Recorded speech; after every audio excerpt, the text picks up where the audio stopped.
Hi, I'm Dr. Tracy Asamoah, and I am a physician and leadership coach. I partner with leaders who are experiencing transitions or crises in the workplace to help them navigate towards thriving leadership. And today I'm going to be talking to you about navigating effectively and in a healthy way through transitions in the workplace.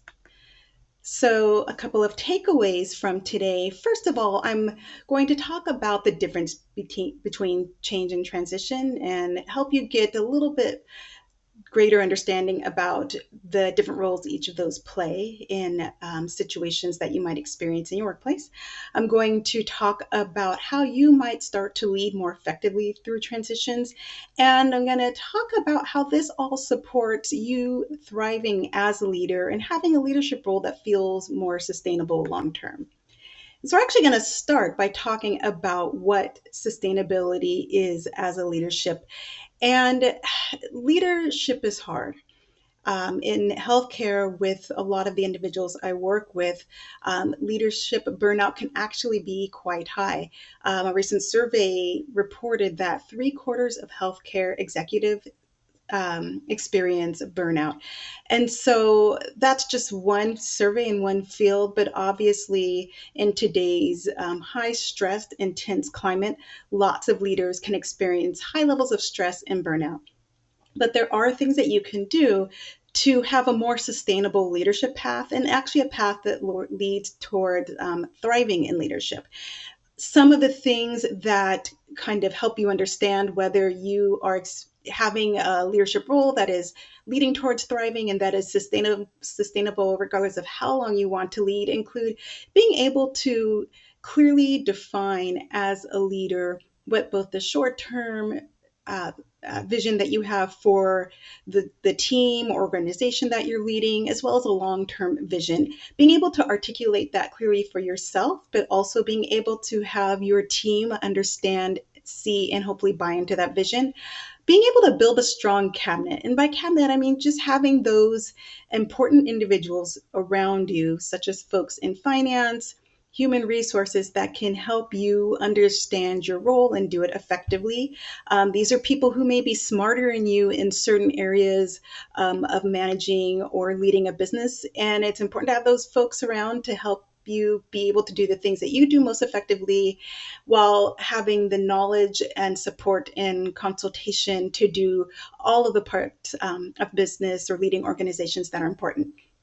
Being able to create a supportive network is really important. This is both a network of support within the organization and outside. So, having mentors and colleagues that you can go to with questions or share your experiences or just get day to day support, but also friends and family on the outside who can provide some of that love and support to help you navigate, which is often the difficult road of being a leader. Being able to prioritize self development is going to be really important as you continue to grow and learn as a leader. And being able to effectively lead through transitions and changes is really important, especially in today's workforce environment where change is now the norm, not the exception. And being able to lead effectively through change can make the difference between having a successful, healthy workplace environment and one that sees a lot of difficulty and struggle. So, first, we're going to talk about change and transition. And these terms are often used interchangeably. So, when people talk about an organization going through a change, they're often referring to both the change and the transition that the organization and the people within it experience. But it can be really helpful to understand the difference between the two because there are some important nuances about the differences between change and transition that can help you experience your own process through these and lead your team more effectively. So a change is really the act or instance, that thing that actually goes from one state to the other state, from going from one thing to the other thing. So an easy example to think about is you can picture that you were working in a building that had a desk that was shared by other people. You're working in an open space, and you then are given an opportunity to move to a private office. on a couple of floors above where you're located. So you've gone to working in an open environment, let's say on the second floor, to having your own private office on the fourth floor. So that's just a change from one physical working space to the other. The transition is actually how you deal with that change. So it's the mental and emotional and behavioral experiences that you have as you go through experiencing the impact that change has on you. So that might mean that when you went from the second floor open space working area to the closed space, that you might experience some relief that it's quieter, but maybe some loneliness because you don't have colleagues working around you. You have to actually step out of your office doors. So there may be some loneliness, but there also may be some relief and enjoyment that you have a quieter space to work. You may be frustrated because now the bathroom is located at the other end of the hall. And previously, the bathroom was just right outside of your work area. So there's a little bit of, frustration about having to get up and walk further and leave your office where you're comfortably working, maybe disrupting your flow. And so, and you may be leaving people who you really enjoyed working with on the second floor. And now you're working on a floor in an environment with new people that you don't have as many opportunities to talk to because you're actually working alone in your office. And so there's all of these emotions and behaviors and thoughts that you have about the change that you experienced that are part of what we call the transition. And the transitions can be positive, they can be difficult, but transitions can be also conceptualized of having multiple parts. And we'll talk about that in a minute.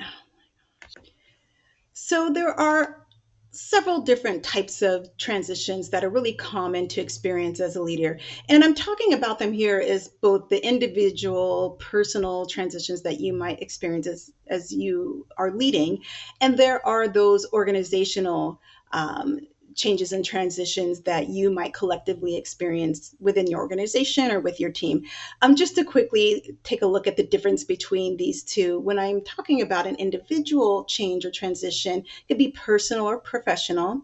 Can be something like the loss of a family member, a death in the family. Can be a child graduating from high school and going off to college. Can be you getting a new position within your organization or a new job entirely. So there's all sorts of personal and professional changes that and transitions that you might experience as a leader. You're human, you go through life just like everybody else, and you have all sorts of changes and transitions that you experience. And these can impact how you experience your leadership and how your team experiences you. So that's one type of transition. And the other type is organizational. So these are changes and transitions that occur collectively within your organization. It could be a hospital system that is bought out by a group that owns several hospitals. It can be having new leadership within your organization, can be having a reduction in workforce within your organization. So these are common changes and transitions that organizations experience that you are often tasked as a leader to lead through. And ideally, you are able to lead in such a way that you create as much stability as possible, both for yourself and for your team as you go through these changes and transitions. For the purposes of what we're going to focus on today, we're going to look more so at how you can lead through organizational changes and transitions. For instance, the changes in structures of the organization, changes in the vision and mission of the organization, or changes in the workforce or leadership within the organization. So before we talk about the details of how you lead through that, let's look a little bit more closely at what a transition is. So we talked about a change. And again, a change is pretty basic and simple. It's just the instance that you experience one thing becoming something else. So going from the open workspace on the second floor to the office environment on the fourth floor. And so the transition are, again, all of the behavioral and cognitive and emotional shifts that you go through as you start to adapt to the change. And if you think of transitions as something that occurs over time, there are phases that you might experience. And this is really relevant as a leader, both for how you experience a change and some of the transitions that you might start to notice within yourself, but also being able to pay attention to and being aware of how different members of your team and those that report to you might experience the change. And people experience change and go through transitions in very different ways. It's just important to remember that there are things that you might expect to see, and if you're able to pay attention to that, then you can be more available to support your team and support yourself as you go through any sort of change and transition. So if you look at the beginning of the bridge, this is a beautiful picture of the Golden Gate Bridge. I lived in San Francisco for a long time, so I've always loved being able to look at this bridge. But if you look at the bridge at the beginning of the bridge is actually an ending in a transition. And when we talk about endings in transition, what we're really referring to are the things that you're going to need to leave behind as you move to the new thing that you're going to be experiencing. So in the case of moving to the new office, it's leaving behind colleagues who you'd worked closely with, a space that you had gotten used to, the experience of having an open office environment where you could readily collaborate with your colleagues, or you could share in just life in general as you went through your day-to-day work. And so all of this is now going to change. It's an end to that phase as you move to the new office space. And so that is something just to recognize, to know that there are things that to move through a transition effectively need to be let go of. There is a saying goodbye to certain things, and that can bring feelings of grief, can bring excitement, it can bring sadness, it can bring a whole mix of emotions that are completely normal, but just to be recognized. But when we start talking about really getting into the emotional part of transition, so while the ending is the actual saying goodbye, the experience, kind of the all the emotions and thoughts and shifts in behavior that occur as somebody experiences a transition occur in what we call the neutral zone. And the neutral zone is just this time when you are not quite adapted to what's new, but you're making all of those adjustments and allowing for and experiencing all of those responses to having said goodbye to something, and kind of the uncertainty of what lies ahead and what that's going to be like. And so I kind of like to think of, standing on this bridge and looking down into this vast expanse of the bay here, and not really knowing what's down there. And sometimes you could be at a point of the bridge that you can't even see the end and see the beginning if you have a long enough bridge. And you may have questions as whether or not you want to turn back or move forward. And so this is really what happens in the transitional and this neutral period of this period of transition. And it's important to see the context as you experience changes within your organization, that different parts of your team and different members of the organization may be at all sorts of different parts of this neutral zone. Some might be having very positive experiences with it. Some might be struggling with some pretty difficult emotions. And just having an awareness of that, understanding that this is a natural part of experiencing change and transition, but different people might need different levels of support and understanding is going to help you lead more effectively. At some point, though, we all do make it to a new beginning. When we've finally gotten through a lot of those emotions, sometimes those big, difficult emotions of the neutral zone, and experiencing that transition to being really able to fully embrace what the newness is, right? And so that means sitting in your brand new office, and you have your pictures up, and you have all of your books and your all of your laptops, and everything is set up. You kind of know your path to your office every morning and who you're going to see, and anyone that stop by before you get settled in. People know where your office is, and now they come and they collaborate with you in your office, and you're ready to really embrace this new beginning. And so this is the full course of experiencing a transition that comes with any change that we experience.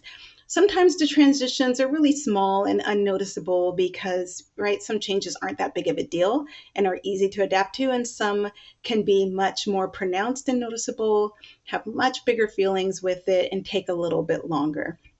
People sometimes are tempted to skip from saying goodbye to something and just jumping to the new beginning. But the feelings and the difficulties are there. You can't cheat and skip past the bridge. You can't go around it. You just have to go through the process. And so recognizing that that means that when you're leading a team through a transition or a change or a crisis that's leading to a change or a transition, that this is just something that everybody will have to experience and go through. So now let's take this into how you can then lead more effectively as your organizations or the teams that you're leading experience transitions and changes and transitions.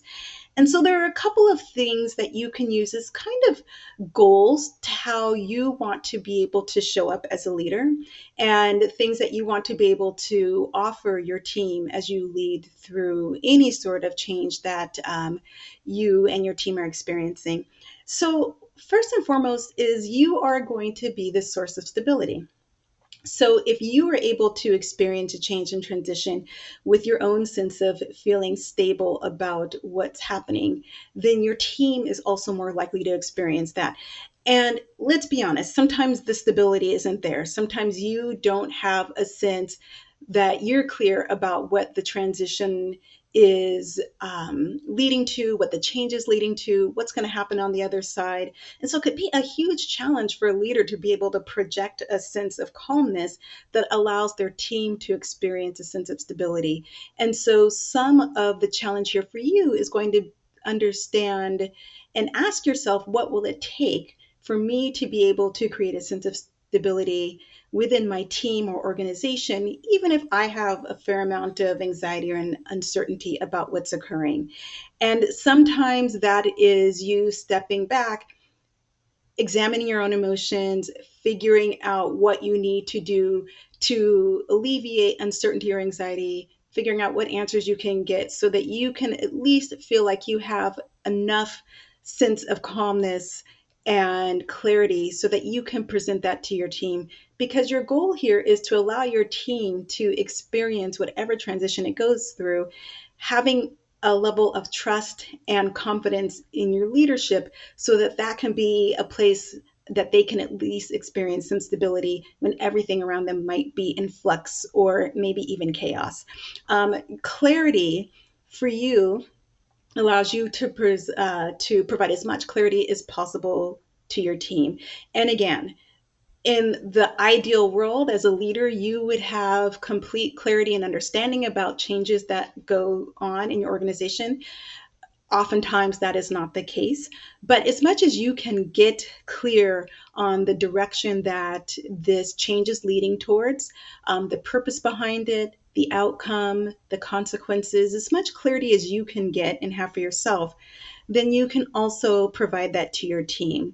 A lot of times, the disruptions and conflicts that occur through change and transitions occur because there's a lack of clarity and understanding, and there's a lot of anxiety that comes from confusion and uncertainty, and this leads to some of the difficulties that organizations and teams experience. So as much clarity as you can provide, the better.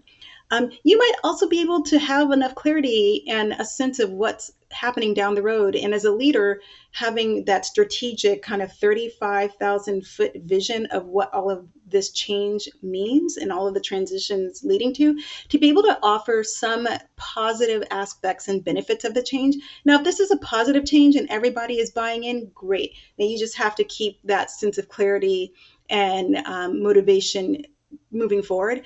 Oftentimes, though, changes are beyond, are outside of expectations. They feel out of control, and you can help provide some shift in perspective so that the benefits or positive aspects, if they exist, can be something that you can help your team see and focus on as they continue to move forward, especially if there isn't a lot of say or decision making that you or your team have regarding the change that's being made. help normalize their experiences. And so now that you are, an expert in what the difference between change and transition is, and you also have a pretty good understanding of what the parts of transitions are and the different things that normally come up, you can help normalize these experiences for your organization and your team. You can let them know that, of course, big changes often bring big feelings and confusion and anxiety, and that those are all normal experiences and even grief, as you say goodbye to the way something was and move towards something new. And you can help your team and your organization understand this so that they can move forward in a more positive way. And really importantly, being able to provide a safe space for your team and also for yourself to experience any of the difficult feelings, anxieties, frustration, anger, irritability, that comes up with the uncertainty that change brings, or that comes up with changes that aren't desired or that are not wanted, or that might lead to things being more difficult for people involved. That you're able to provide a sense of safety and availability to have people be able to come and talk to you and think through and process what's going on, will help you be more effective as you lead through whatever change you or your organization are experiencing. So, I'm going to give you a few tips of what you can think about doing as your organization or your team experiences change. And this is something that you can kind of use as just a checklist, that these are all of the things that you want to be doing or offering as you move through difficult situations or you move through transitions that are bringing up lots of disruption or emotions. And it's really a good practice to offer this in general, because often workplaces can be unpredictable in certain environments. And so having certain things in place that continue to create that sense of stability and availability and safety can be really useful in facilitating a healthy change. And so, first of all, is just being able to sit back and take a moment to ask yourself, how am I feeling about this? What is my own level of either excitement and inspiration or joy or happiness about this change, or it can be uncertainty or confusion or anxiety or frustration.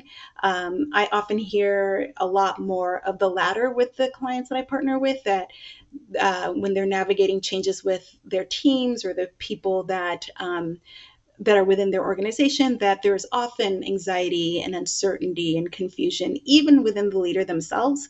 Often leaders don't have all of the information about what's happening at higher levels.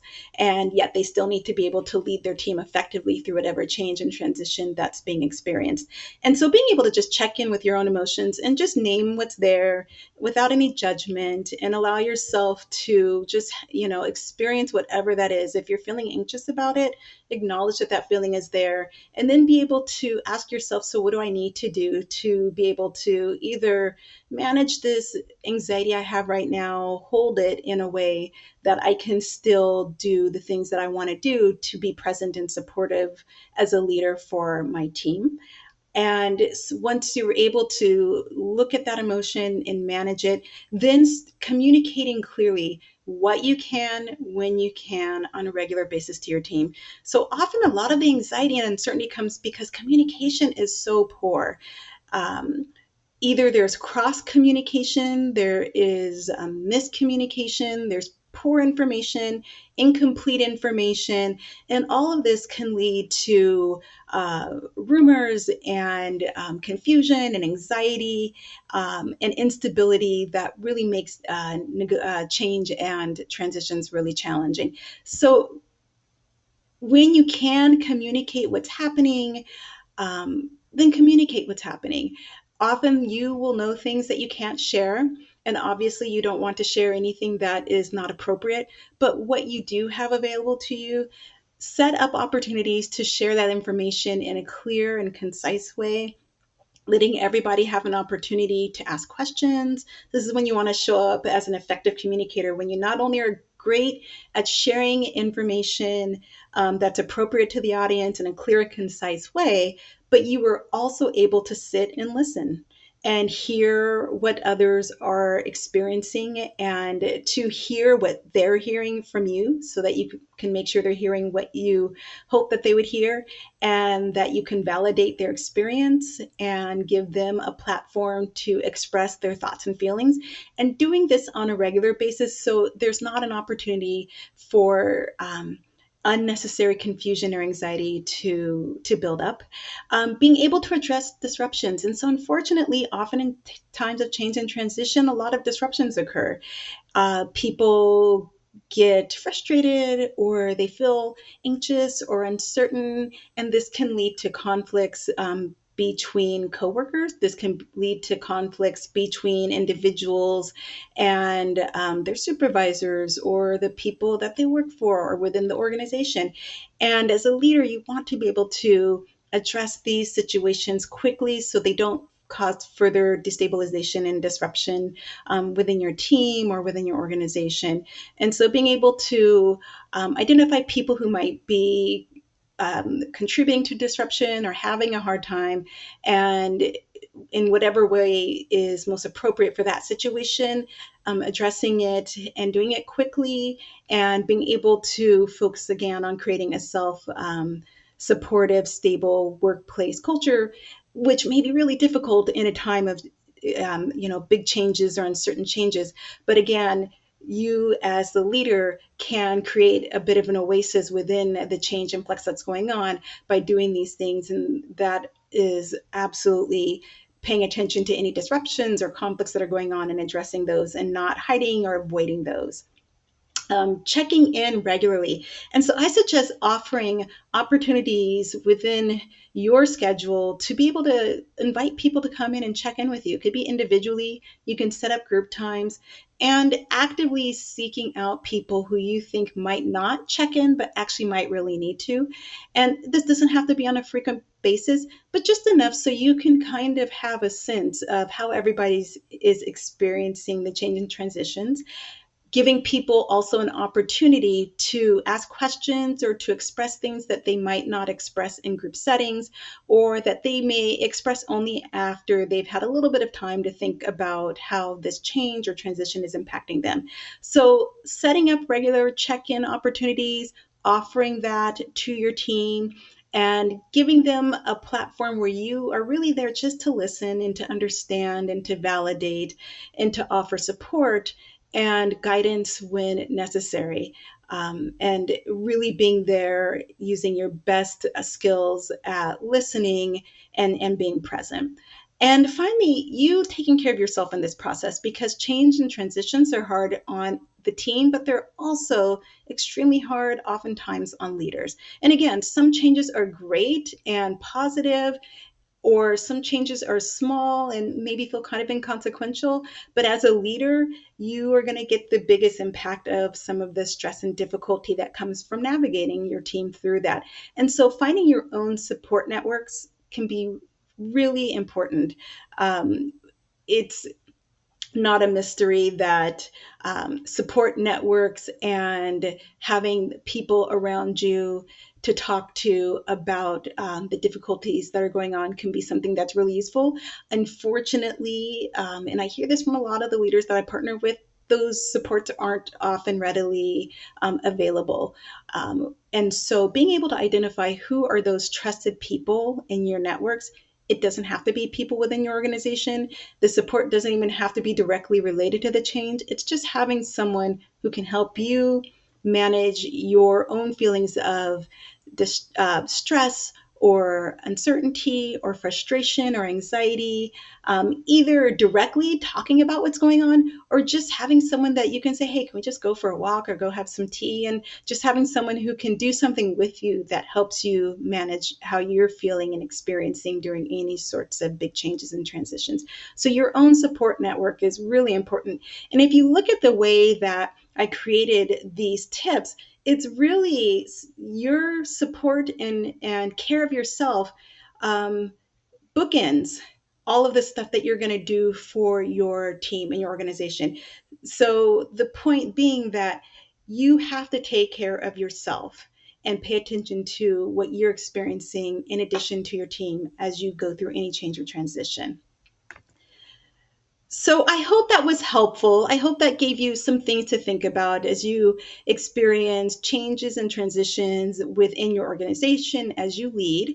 And again, changes and transitions are normal, and our response to them are normal things. But when you have a little bit better of an understanding of what these experiences can do as far as how they impact you or your team, you can be more effective and lead through a healthier transition within your organization or your team. You can reach me on my website, LinkedIn. I am also a, a coach trainer and group facilitator and a training facilitator for the Academy of Creative Coaching. So please, if you have questions, feel free to reach out. And I hope that this was helpful. Have a wonderful day.